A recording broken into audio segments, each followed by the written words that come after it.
Hello and welcome to the Dr. Gilbert Diabetes channel, where I join you on the journey to manage diabetes and live healthier every day.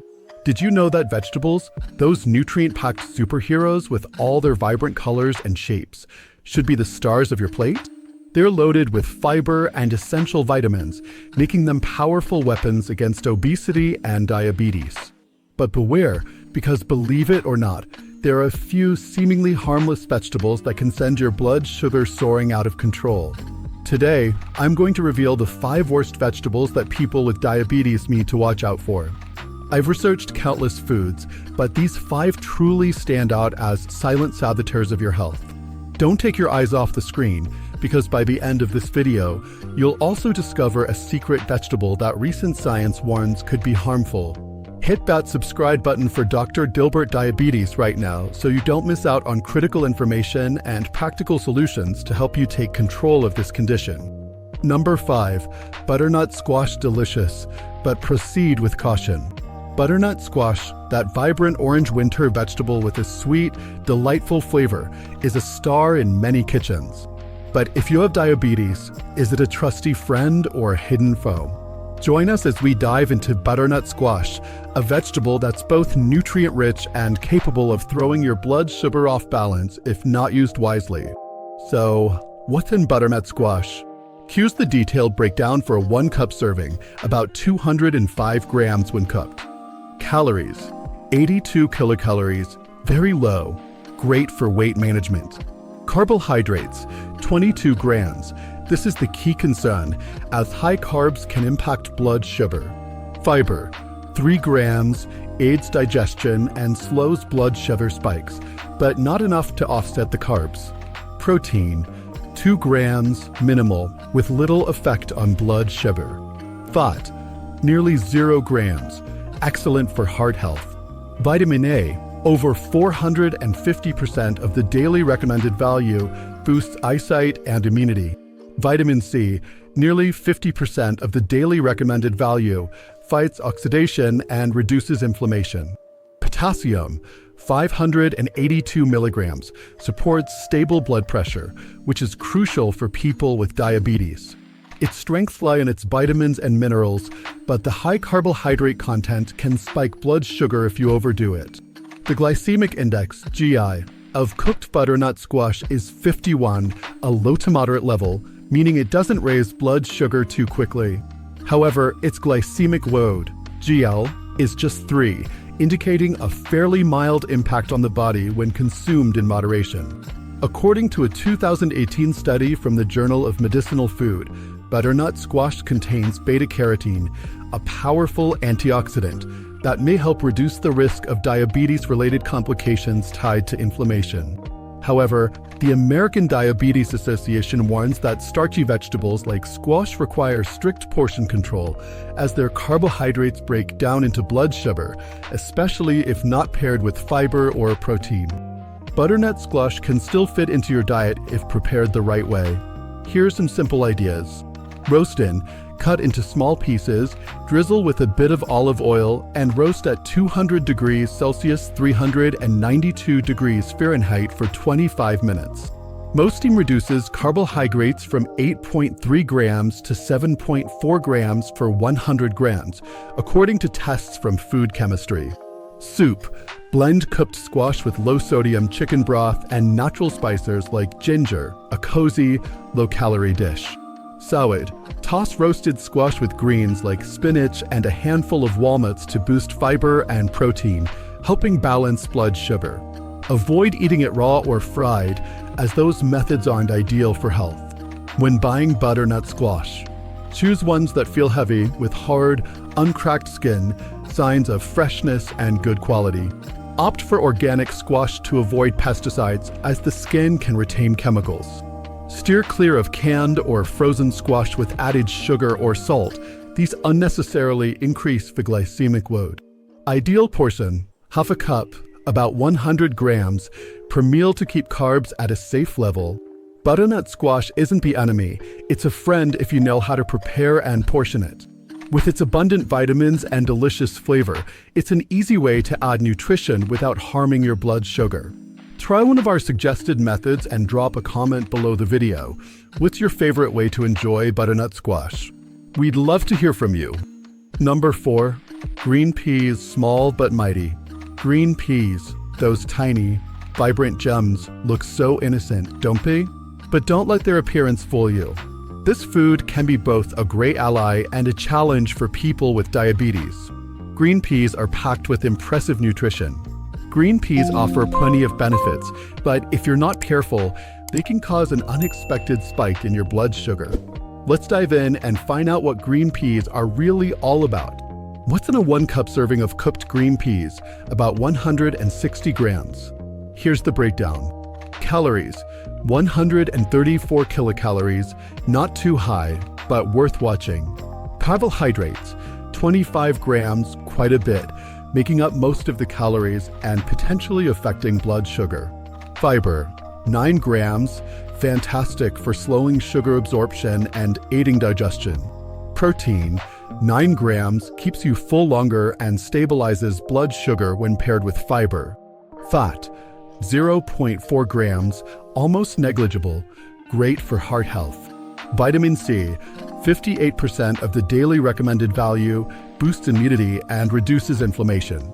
Vitamin K: 48% of the daily recommended value, supports blood clotting and bone health.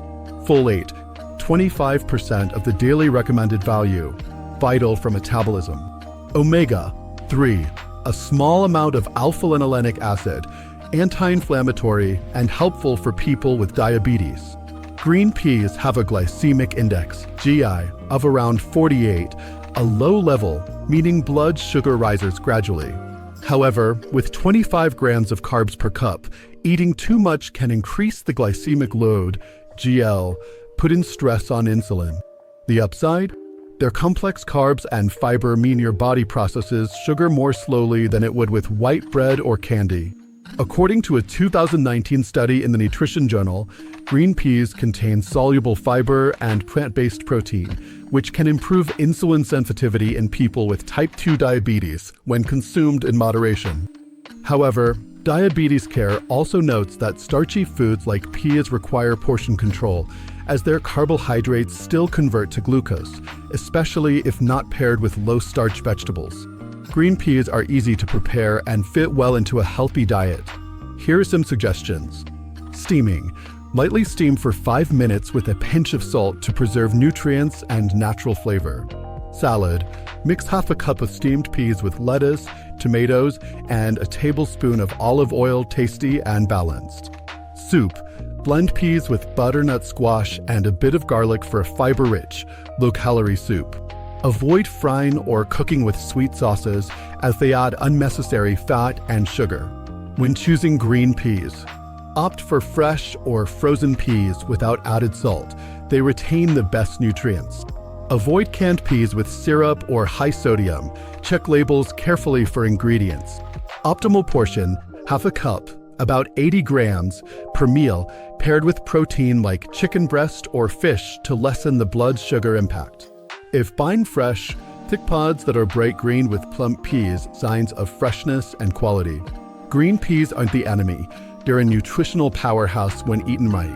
With abundant protein, fiber, and vitamins, they're an easy way to enrich your meals while keeping blood sugar in check. Try one of our suggested preparations and leave a comment below. Are you surprised by the power of green peas? Share your thoughts with us. Number 3. Celery. Low calorie, but hiding a surprise. Celery, but crisp, low-calorie snack everyone loves, might seem like a savior for your diet, especially if you have diabetes. But hold off on the celebration. This seemingly perfect vegetable harbors a concerning secret. It's often contaminated with pesticides. Is celery really as safe as you think? Let's dig in to find the answer. In a 1-cup serving of raw celery, about 101 grams, here's what you get. Calories: 16 kilocalories, incredibly low, perfect for weight loss. Carbohydrates: 3 grams, minimal, with almost no impact on blood sugar. Fiber: 1.6 grams, supports digestion and keeps blood sugar stable. Protein: 0.7 grams, negligible with little effect. Fat, 0.2 grams, virtually none, great for heart health. Vitamin K, 30% of the daily recommended value, promotes strong bones and good blood clotting. Vitamin A, 9% of the daily recommended value, boosts eyesight and immunity. Potassium, 260 milligrams, supports blood pressure, crucial for people with diabetes. Water, 95% of its weight, keeps you hydrated and feeling full. Celery has a glycemic index, GI, close to 0, meaning it doesn't raise blood sugar. But the issue isn't its nutrition, it's the pesticides, an external factor that could negatively affect health, especially for those with diabetes. According to the Environmental Working Group's 2023 Dirty Dozen report, celery consistently ranks among the top foods with the highest pesticide residues. A 2015 study from Environmental Health Perspectives found that compounds like chlorpyrifos and pesticides may increase the risk of type 2 diabetes by up to 64% by disrupting metabolism and reducing insulin secretion. That said, the Journal of Nutrition confirms that celery itself, when clean, is an excellent source of antioxidants, helping reduce inflammation, a major benefit for people with diabetes. Celery is easy to incorporate into a healthy diet. Here's some ideas. Raw, cut into sticks and dip in unsweetened peanut butter, a low-calorie, protein-rich snack. Smoothie, blend 2 celery stalks with a green apple and a bit of ginger, a refreshing, digestion-friendly drink. Soup, simmer celery with carrots and onions in low-sodium broth, a warm, gentle dish. Avoid using butter or creamy sauces to maximize its benefits. When buying celery, choose organic celery if possible. It's less exposed to pesticides, lowering health risks. If buying conventional, pick stalks that are bright green, firm, and not yellowing, signs of good quality. Wash thoroughly under running water and soak in diluted salt water for 10 minutes to remove chemicals. Avoid prepackaged celery with added seasonings or salt. They're unnecessary and potentially harmful. Celery is a fantastic choice for people with diabetes due to its low calories and rich nutrients, as long as you pick a clean source. With its ability to aid weight loss and stabilize blood sugar, it's worth trying in your daily meals. Give our favorite preparation a shot and leave a comment below. Do you eat celery often, and how do you clean it? We'd love to hear your story. Number 2, corn, golden glory, but full of challenges. Corn, those glistening golden kernels found everywhere, from fragrant boiled cobs to your favorite popcorn bag. But for people with diabetes, corn can be a double-edged sword. It brings fantastic flavor and nutrition, yet it also carries the risk of spiking your blood sugar if not managed carefully. Does corn deserve a spot at your table? Let's find out right now. In a 1-cup serving of boiled corn kernels, about 165 grams, here's what you get. Calories, 123 kilocalories, moderate, but worth watching if you eat a lot. Carbohydrates, 27 grams, quite high, mostly starch that easily converts to blood sugar. Fiber, 3.6 grams, aids digestion and slows blood sugar spikes, but not enough to offset the carbs. Protein, 4.5 grams, keeps you full and helps balance blood sugar when paired properly. Fat, 1.8 grams, low, mostly unsaturated fats that are good for the heart. Vitamin B6, 20% of the daily recommended value, supports metabolism and nerve health. Magnesium, 15% of the daily recommended value, aids blood sugar control and reduces inflammation. Resistant starch, about 1 to 2 grams. This special starch doesn't spike blood sugar and nourishes good gut bacteria. Corn has a glycemic index, GI, of 52, a moderate level, not too bad.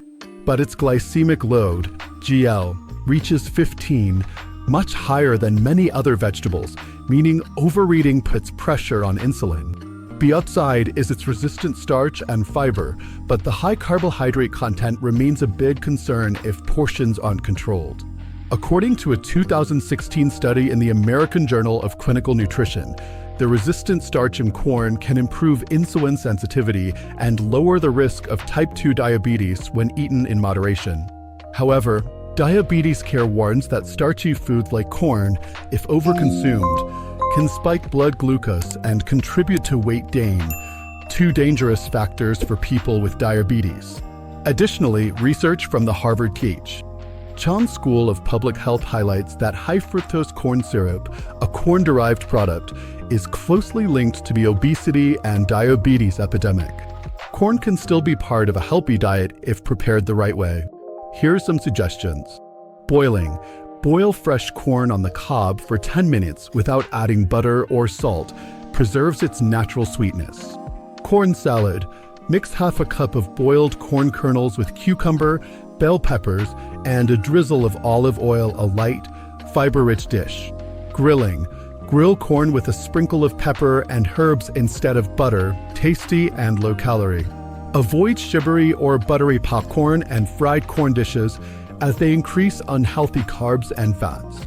When choosing corn, pick fresh or frozen corn without added salt or sugar. It retains the best nutrition.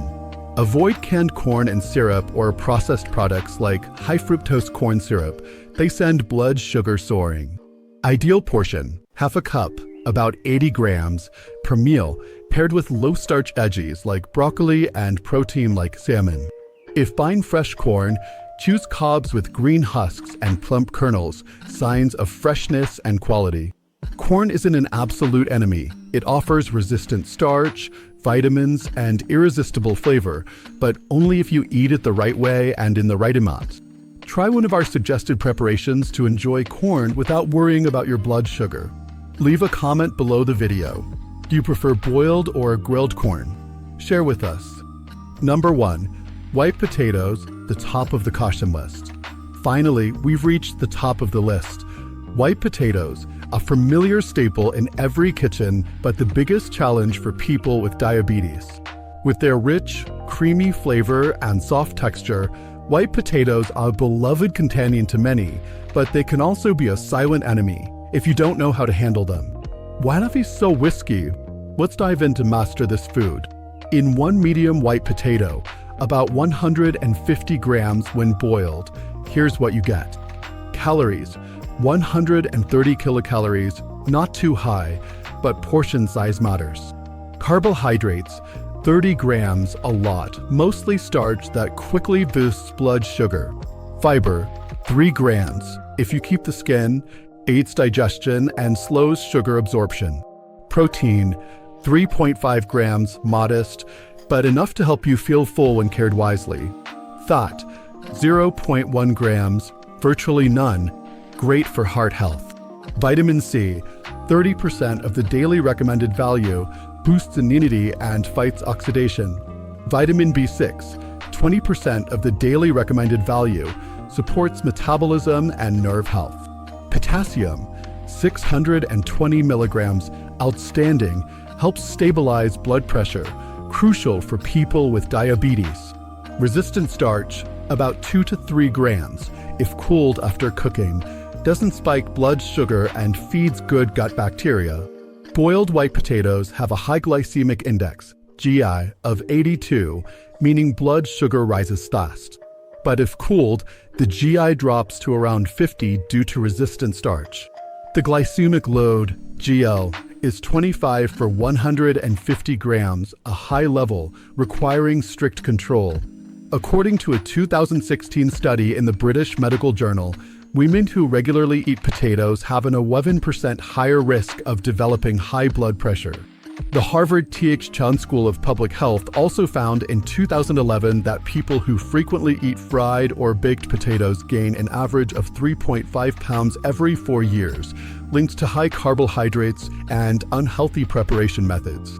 However, the Journal of Nutrition in 2019 notes that resistant starch in cooled potatoes can improve insulin sensitivity, offering benefits when eaten correctly.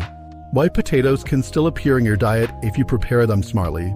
Roasting. Slice thinly, roast at 200 degrees Celsius, 392 degrees Fahrenheit for 20 minutes with a touch of olive oil. Keep the skin for extra fiber.